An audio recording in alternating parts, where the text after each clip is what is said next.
जय हिंद।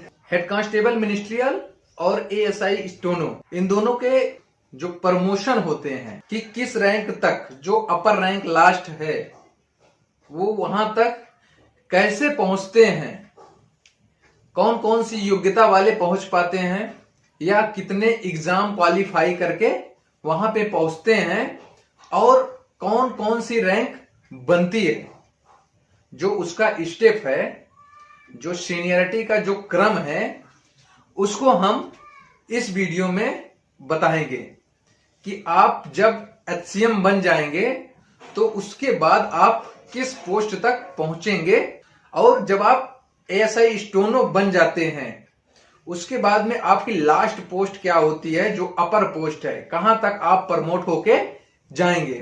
तो इस वीडियो में हम आपको बताने वाले हैं। आप में से बहुत कैंडिडेट्स मुझे कमेंट्स भी कर रहे थे और ये भी बोल रहे थे कि सर ये जानकारी दीजिए कि जो रैंक है मिनिस्ट्रियल स्टाफ की वो सीआरपीएफ की हो, बीएसएफ की हो, सीआईएसएफ की हो, आईटीबीपी की हो, एसएसबी की हो, असम राइफल्स की हो, वो कहां तक पहुंचते हैं, लास्ट उनका प्रमोशन कहां तक होता है और कौन कौन सा एग्जाम क्वालिफाई करना होता है, या वो किस तरीके से और कितने समय में पहुंच जाते हैं तक, शीर्ष पोस्ट तक कौन कौन से एग्जाम क्वालिफाई करने के बाद वो पहुंच जाते हैं। तो हम इस वीडियो में आपको एएसआई स्टोनो और एचसीएम दोनों साथ साथ में बताते हुए चलूंगा।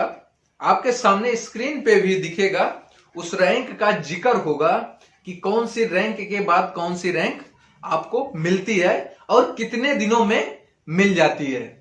यदि आप चैनल को पहली बार विजिट कर रहे हैं, पहली बार देख रहे हैं वीडियो को और हमारे चैनल को, तो आप चैनल को अवश्य सब्सक्राइब कर लें, क्योंकि आपको यहां पे बहुत सारी जानकारी मिलती है और मिलती रहेगी। तो सबसे पहले मैं आपको बता देना चाहता हूं, जो एचसीएम है, एचसीएम के बाद में उनका होता है एएसआईएम में प्रमोशन। तो वो प्रमोशन दो बेस पे होता है। एक तो क्या होता है कि आप लोकल प्रमोशन से आप वहां पे पहुंच सकते हैं।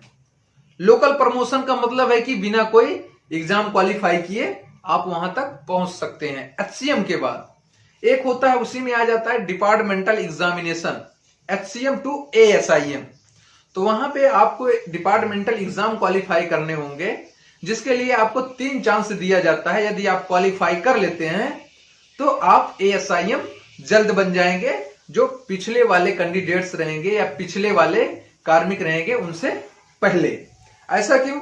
जो क्वालिफाई कर लेते हैं उनकी सीनियरिटी में भी इजाफा हो जाता है और वो सीनियर होते चले जाते हैं अंत तक।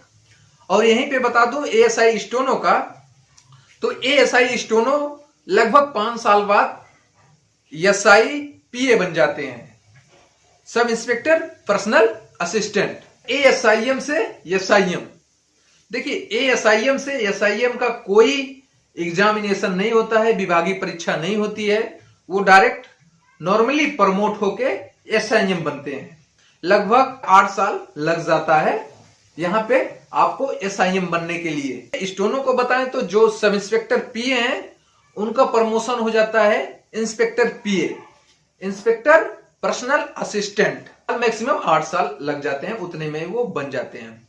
देखिए जो एचसीएम है और एएसआई स्टोनो है, जब एचसीएम जो भर्ती होता है पे मैट्रिक्स लेवल 4 होता है, और जो एएसआई स्टोनो है उनका पे मैट्रिक्स लेवल 5 होता है। जब उनकी भर्ती होती है तो एक लेवल अप में उनकी भर्ती होती है।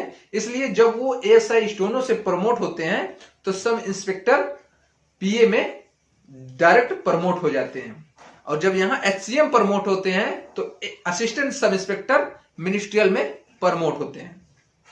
तो ये रहा सेकंड स्टेप तक का। अब थर्ड स्टेप आ जाता है, जो एसआई मिनिस्ट्रियल है, सब इंस्पेक्टर मिनिस्ट्रियल, उनका प्रमोशन होगा कहां पे? इंस्पेक्टर मिनिस्ट्रियल में, इंस्पेक्टर मिनिस्ट्रियल में। और जो स्टोनो के हैं इंस्पेक्टर पर्सनल असिस्टेंट, वो उनका प्रमोट होगा असिस्टेंट कमांडेंट पीएस। पीएस का मतलब है पर्सनल सेक्रेटरी, ठीक है। तो जब यहां पे एक रैंक आप देखिएगा, जो HCM है वो एक रैंक उनसे पीछे चलते रहते हैं और जो स्टोनो है एक रैंक अप होती है। ऐसा क्यों? ऐसा इसलिए है कि उनकी भर्ती ही एक रैंक अप से होती है मिनिस्ट्रियल के अपेक्षा। अब यहां पे इंस्पेक्टर मिनिस्ट्रियल का जो है प्रमोशन होता है वो जाता है ACM, असिस्टेंट कमांडेंट मिनिस्ट्रियल। इसमें भी लगभग 7 से 8 साल लग जाते हैं। उसी प्रकार से जो स्टोनो है वो ACPS थे। ACPS का प्रमोशन कहां होगा? DCPPS। इसका मतलब है deputy commandant private personal secretary. और जो यहां पे असिस्टेंट कमांडेंट मिनिस्ट्रियल बनते हैं कौन? इंस्पेक्टर मिनिस्ट्रियल, जो मिनिस्ट्रियल स्टाफ के हैं, तो वो यहाँ पे ACM बन जाते हैं, असिस्टेंट कमांडेंट मिनिस्ट्रियल।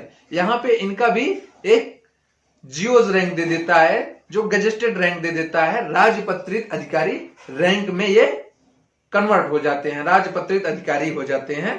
जो स्टोनो होते हैं उनका प्रमोशन अब लास्ट होता है DCPPS। उनका तो समाप्त हो गया, यहां तक वो पहुंच जाते हैं। उसके बाद में वो प्राइवेट पर्सनल सेक्रेटरी बने रहते हैं, जो उच्च अधिकारियों के। अब यहां पे आ जाता है ACM से कहां बनते हैं? DCM बनते हैं, डिप्टी कमांडेंट मिनिस्ट्रियल।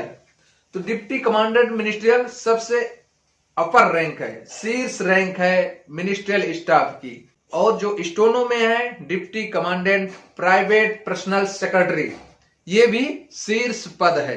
किसका? मिनिस्ट्री स्टाफ का, जो CAPF फोर्स के मिनिस्ट्रियल स्टाफ के कर्मचारी या अधिकारी होते हैं। CRPF, BSF, CISF, ITBP, SSB, Assam rifles, ये मिनिस्ट्रियल स्टाफ होते हैं। इनके शीर्ष rank DC ministerial and DCPPS।